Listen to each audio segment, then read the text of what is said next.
वाढलेल्या मतांच्या टक्केवारीचा भाजप आणि मित्रपक्षांना फायदा होणार. राज्यात महायुतीचं सरकार येणार. फडणवीसांचा मोठा दावा. तर महाविकास आघाडी सरकार येण्याचा संजय राऊत पटोलेंनाही विश्वास.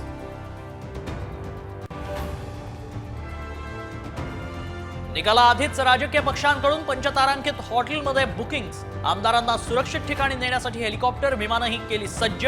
साम टीव्हीला सूत्रांची माहिती.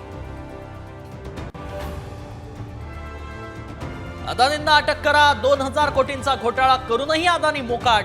राहुल गांधींचा हल्लाबोल. राहुल गांधींनी आरोप करण्यापेक्षा चौकशी करावी. भाजपचा पलटवार. 2014 सालच्या खटल्या प्रकरणी अजित पवारांना बारामती कोर्टाकडून समन्स. मत दिले नाहीत तर मासाळवाडी गावाचं पाणी बंद करेन. विधान भोवलं. मालवणमधील शिवरायांचा पुतळा कोसळल्याप्रकरणी अटकेत असलेल्या सल्लागार चेतन पाटीलला जामीन.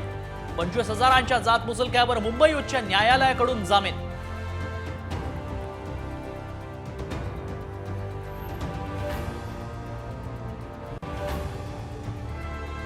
दहावी आणि 12वीच्या परीक्षांचं वेळापत्रक जाहीर. 10वीची 21 फेब्रुवारी ते 17 मार्च तर 12वीची 11 फेब्रुवारी ते 18 मार्च दरम्यान परीक्षा.